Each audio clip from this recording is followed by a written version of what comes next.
Halo Sobat Taksi, kami dari wilayah Clean Water and Sanitation Duta Aksi Lingkungan Indonesia. Pada perjumpaan kali ini, kita akan membahas mengenai deforestasi.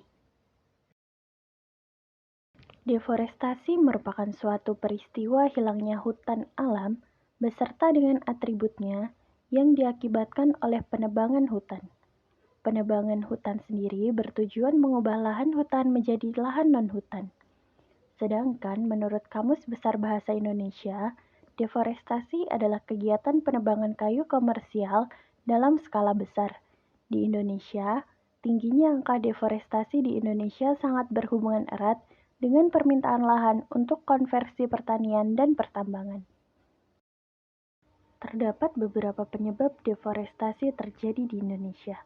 Antara lain adalah karena perambahan hutan, pembukaan lahan perkebunan, kebakaran hutan, program transmigrasi kawasan, hingga pertambangan dan pengeboran sumber daya alam. Seperti yang kita ketahui bersama, hampir setiap tahunnya di Indonesia dihadapkan dengan bencana kebakaran hutan.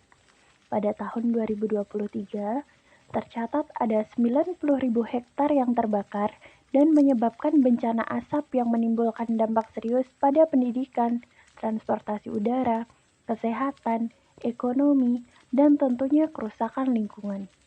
Kebakaran membuat angka deforestasi menjadi semakin parah dibandingkan kehilangan lahan yang disebabkan oleh kegiatan konversi lainnya. Kerugian akibat kebakaran hutan juga berpotensi menghilangkan plasma nutfah. Selanjutnya, pembukaan lahan perkebunan. Pembukaan lahan perkebunan seperti kelapa sawit secara ekologis berdampak langsung terhadap angka penyusutan hutan.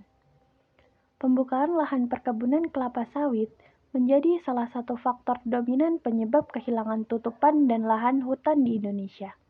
Kondisi ini disebabkan karena perkebunan kelapa sawit dan tanaman perkebunan lainnya umumnya diperoleh dengan dua metode, yaitu pengalihan fungsi lahan hutan dan pengalihan fungsi lahan perkebunan.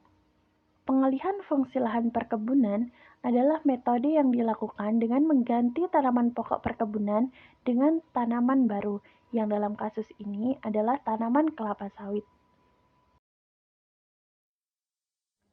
Salah satu faktor deforestasi yang lain adalah perambahan hutan.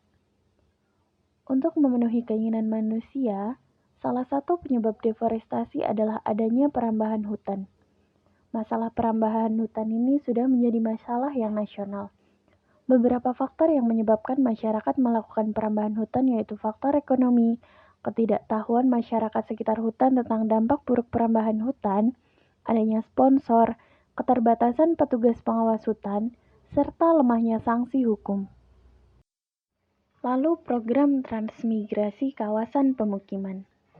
Transmigrasi terus bertambah dan akan terus berkembang, membutuhkan areal untuk mewadahi aktivitas tersebut.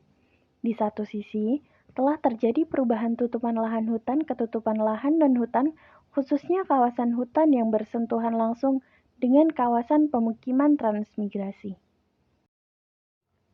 Lalu yang terakhir adalah pertambangan dan pengeboran sumber daya alam.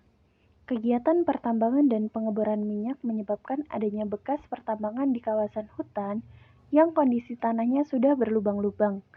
Jika tidak dilakukan penutupan kembali, maka kawasan tersebut akan menyebabkan dampak buruk pada kualitas dan perubahan fungsi lahan, lingkungan di area sekitarnya. Lalu apa saja dampak deforestasi? Dampak deforestasi yang sangat kentara diantaranya adalah berkurangnya hingga punahnya flora dan fauna, lalu terganggunya siklus air, terjadi bencana, hingga terjadinya perubahan iklim, lalu pemanasan global.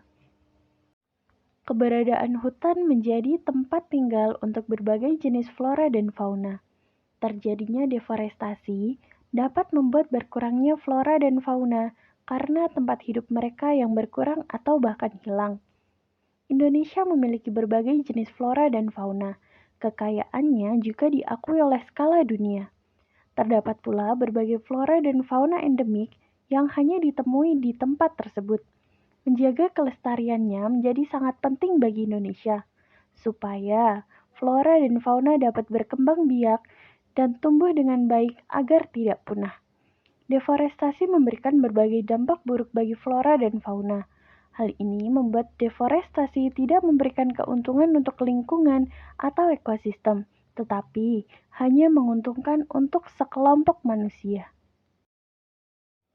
Lalu yang kedua adalah terganggunya siklus air. Hutan dapat menjadi stabilisator untuk siklus air di kawasan tersebut. Berkurangnya lahan dan fungsi hutan dapat membuat berkurangnya juga penguapan air tanah yang dilakukan oleh pepohonan.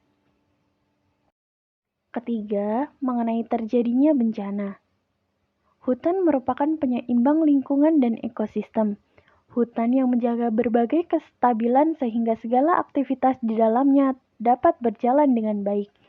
Jika terjadi deforestasi hutan secara terus-menerus, maka fungsi tersebut akan berkurang hingga bencana-bencana alam tidak dapat kita hindari seperti banjir hingga tanah longsor. Dan yang terakhir adalah terjadinya perubahan iklim hingga pemanasan global. Salah satu fungsi dari hutan adalah sebagai penyimpan cadangan karbon. Selain itu, hutan juga dapat menyerap karbon dioksida untuk selanjutnya diubah menjadi oksigen. Inilah yang membuat udara di lingkungan hutan menjadi lebih segar. Fungsi tersebut dapat berkurang jika terjadi deforestasi hutan secara besar-besaran. Belakangan ini isu pemanasan global semakin banyak dibicarakan. Hal ini perlu menjadi perhatian bersama. Salah satu hal yang dapat dilakukan yaitu turut menjaga lingkungan, termasuk hutan, dan mencegah terjadinya deforestasi hutan. Lalu bagaimana mengenai beberapa solusi deforestasi?